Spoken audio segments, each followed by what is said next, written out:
Halo Sobat Investor, bagaimana kabar portofolio Anda hari ini? Apakah masih berkutat di zona merah atau ada sebagian saham pilihan Anda yang berhasil naik ke zona hijau? Baik, kembali lagi bertemu bersama kami dalam Ticker Talk edisi Jumat 27 Februari 2026 bersama saya Taufan Sukma. Sobat Investor, sebagaimana kita ketahui indeks harga saham gabungan atau IHSG kembali lagi harus berendam ke zona merah dengan pelemahan sebesar 86,97 poin atau 1,05% menuju 8.235,26. Tercatat sebanyak 157 saham saja yang menguat, 594 saham melemah dan 207 saham lainnya stagnan. Tercatat juga total volume perdagangan sebanyak 53,8 miliar dengan nilai mencapai 27,68 triliun rupiah. Yang menarik dalam catatan kami adalah pelemahan kali ini semakin menegaskan bahwa laju pergerakan indeks sepekan ini sangat volatile gitu. Dengan awal pekan menguat cukup signifikan, lalu melemah di posisi Selasa, kembali menguat di Rabu, dan kemarin Kamis indeks harus kembali melemah bahkan dengan pelemahan yang bahkan mencapai 1,05%. Lalu seperti apa yang sebenarnya terjadi di market dan sentimen-sentimen apa saja yang mempengaruhi volatilitas indeks pada perdagangan sepekan ini? Untuk menjawab hal itu, kita sudah tersambung dengan investment spesialis dari PT Korea Investment and Sekuritas Indonesia, yaitu Mas Azharis Hardian atau Mas Aza. Selamat bergabung Mas Aza. Ya Mas, selamat pagi Mas Taufan. Selamat pagi, selamat bergabung. Gimana kabarnya Mas? Portofolionya gimana nih? Ya alhamdulillah kitanya sehat, portfolionya ya agak-agak demam ya Mas ya. Baik. Langsung saja Mas, karena berkaitan dengan portofolio tadi. Menurut Mas Aza sendiri, sebenarnya apa yang sedang terjadi di market bahwa indeks kalau kita bisa lihat mondar-mandir begitu di zona hijau di awal pekan, masuk lagi di zona merah di Selasa, masuk lagi di zona hijau, dan kemarin terakhir bahkan masuk ke zona merah dengan pelemahan yang cukup besar 1,05%. Nah ini menurut Mas Aza sendiri apa yang sedang terjadi di market sepanjang pekan ini? Oke, kalau kita lihat ini juga menegaskan ya Mas ya. Di episode lalu kita juga membahas bahwa indeks kita itu mix. Jadi ada penguatan, lalu pelemahan lagi, lalu penguatan lagi. Dan itu masih terjadi di pekan ini. Dan kalau kita lihat, memang di hari Senin itu harusnya ada sentimen positif dari MSCI dan BI. MSCI itu mengkonfirmasi adanya progres bahwa mereka itu ada ACC atau approve lah dengan proposal BI. Nah, lalu yang kedua ada poin positif juga, kesepakatan US dan Indonesia, kesepakatan dagang dan tarif. Indonesia yang sebelumnya itu berada di 19% menjadi 15%.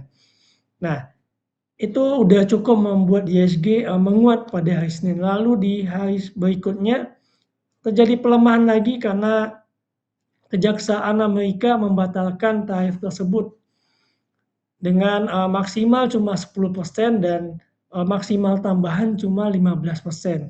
Artinya apa? Kita yang sudah mendapatkan di 15% itu kan sudah mentok gitu.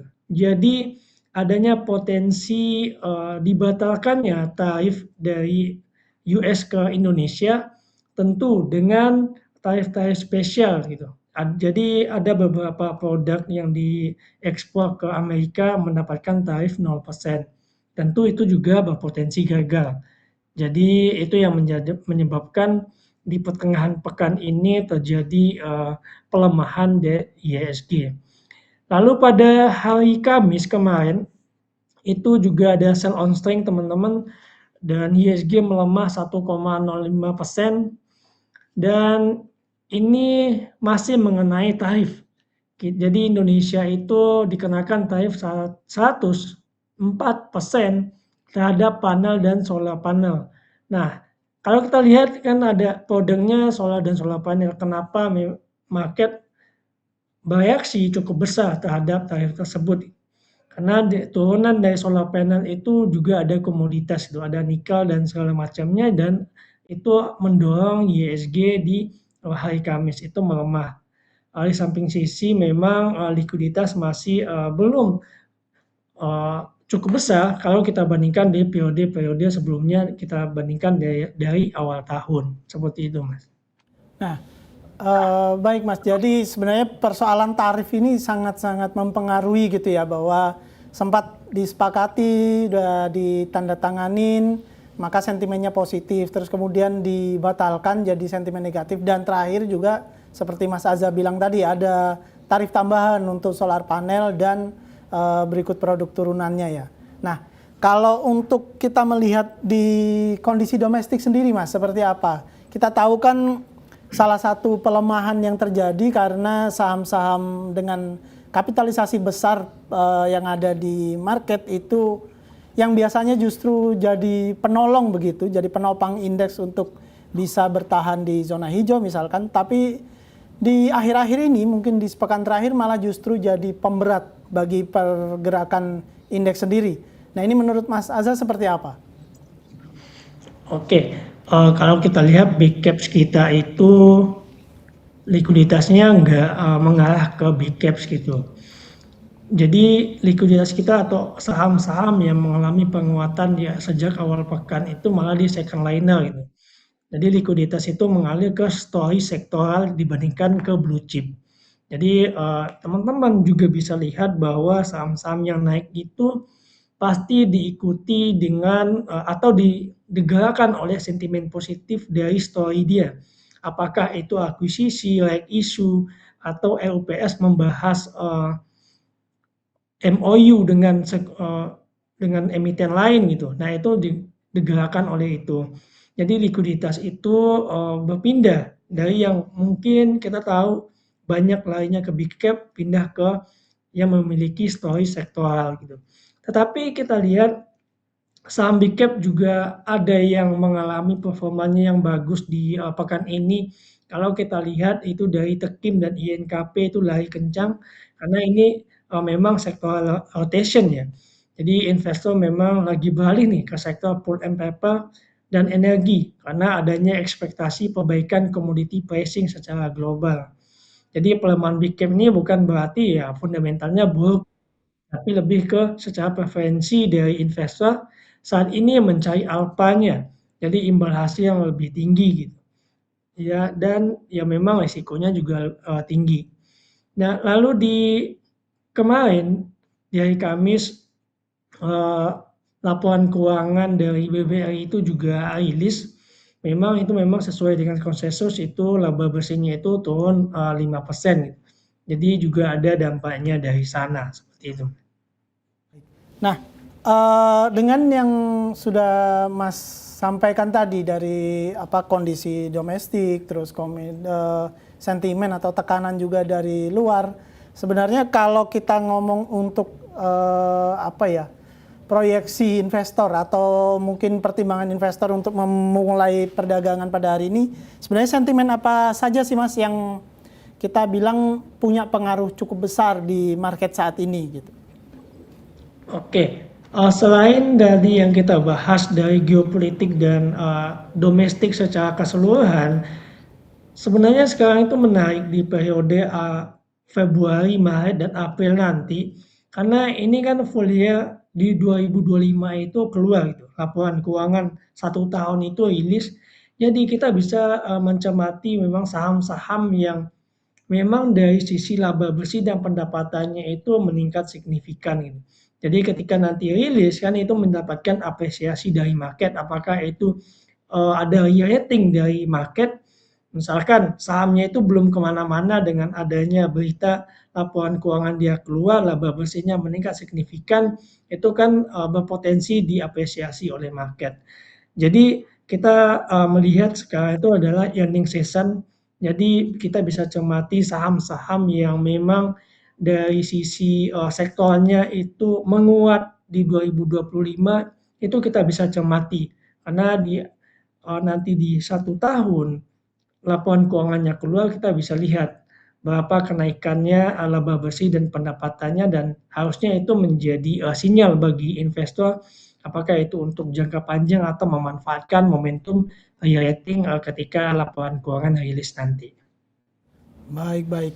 Nah, terkait ini Mas, bahwa posisi di apa ya, mungkin pekan lalu atau 2 pekan lalu banyak juga yang semacam menunggu-nunggu momen Ramadan datang, yang itu secara proyeksi bakal berpengaruh positif ke beberapa sektor, misalkan sektor konsumer, terus transportasi, logistik dan lain sebagainya. Nah, sejauh ini kalau menurut Mas Azza sendiri, apakah imbas dari atau mungkin dampak positif dari Ramadan ini sudah mulai kita bisa lihat di market atau seperti apa, Mas? Oke, kalau kita lihat dari efek Lebaran, Ramadan itu memang tadi kita juga singgung-singgung di awal, kita mention bahwa likuiditas itu menipis gitu. Tetapi kalau kita lihat secara keseluruhan dari Ramadan sampai nanti Lebaran, pasca Lebaran gitu, sebenarnya ada yang menarik, ada Lebaran dan mudik gitu nanti. Nah, ketika mudik itu kan konsumsi kita itu naik, dan Lebaran konsumsi kita itu naik, itu adalah booster bagi PDB kita, jadi konsumsi rumah tangga. Dan ini agak paradoks sebenarnya. Dari sisi pasar modal pun periode-periode tersebut menjadi likuiditasnya semakin kecil biasanya. Jadi kita bayangkan aja orang yang seminggu sebelum Lebaran itu udah pada mudik, mereka nggak trading atau nggak memantau market seperti itu. Nah, tetapi tetap bisa kita cermati bahwa kita maklumi orang yang cash out dulu sebelum Lebaran gitu, dia itu ya cenderung de-risking gitu. Ya dia itu ya daripada ngambil risiko tetap investasi, saya cash out dulu. Tapi kita tetap bisa cermati bahwa sektor yang menguat atau didukung oleh momentum ini, ya sektor retail, ya momen beli baju Lebaran itu ke mall, lalu ada mudik itu adalah jalan tol, itu kita bisa cermati nanti Mas. Baik. Nah, ngomong-ngomong soal sektoral nih Mas, biar sekalian untuk dengan segala kondisi yang ada di market, baik itu kita ngomongin hope gitu ya, harapan di sektor-sektor yang terimbas oleh Ramadan, terus momen mudik, tapi juga kita harus lihat juga tekanan yang ada di domestik, dari luar juga. Nah, ini menurut Mas Azza sendiri, untuk bekal investor bertransaksi pada perdagangan hari ini nih, kira-kira sektor atau secara spesifik bisa dilihat atau disebutkan saham-saham apa saja yang perlu dipertimbangkan karena menurut Mas Azza punya peluang yang cukup menjanjikan gitu. Oke, tadi sesuai dengan siklus kita gitu, momentum Lebaran ini yang bisa dilihat adalah memang ada ELPPF gitu, ada MAPI, itu orang yang karena puncak pendapatan atau laba bersih itu pada di kuartal 1 karena ada momentum Lebaran ini. Jadi ini harusnya menjadi sinyal bagi investor untuk melirik saham ini. Yang kedua adalah saham infrastruktur, itu ada JSMR, karena jalan tol itu semua yang mudik jalur darat itu kalau ada jalan tol di sana pasti melewati jalan tol gitu.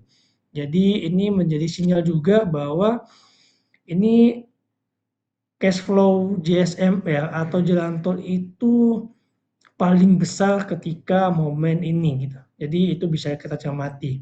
Yang kedua adalah ini bukan dari sisi momentum Lebaran, tetapi ada sektor energi. Jadi batu bara kemarin itu pemerintah memangkas produksi batu bara kita sekitar 40%. Jadi ada pemangkasan KAB, tetapi ada 3 emiten yang tidak dipangkas malah produksinya. Ada ADI, ada Indi dan Bumi gitu. Nah, ketiga emiten ini mendapatkan kayak seperti double wave gitu. Produksinya tidak dipangkas dan potensial peningkatan harga batu bara juga akan terdampak. Jadi ini kalau kita lihat, kita kasih istilah ya double wave gitu. Gelombangnya ada double untuk emiten batubara 3 ini. Seperti itu, Mas. Baik, baik. Perbincangan yang menarik dari Mas Azza. Sayang waktunya cukup terbatas. Semoga apa yang disampaikan dari Mas Azza bisa jadi insight tambahan atau pertimbangan lain bagi investor dalam membuka perdagangan pada pagi hari ini. Terima kasih, Mas Azza. Terima kasih, Mas Tovan. Yap. Baik, sobat investor, tadi perbincangan kami dengan investment spesialis dari PT Korean Investment and Sekuritas Indonesia. Semoga bisa menjadi masukan atau pertimbangan lain bagi sobat investor untuk melaksanakan transaksi pada perdagangan hari ini. Selalu kami sampaikan bahwa segala keputusan investasi baik itu beli maupun jual saham sepenuhnya ada di genggaman Anda, sobat investor. Maka yang bisa kami sampaikan adalah bijaklah dalam berinvestasi. Saya Taufan Sukma, sampai jumpa.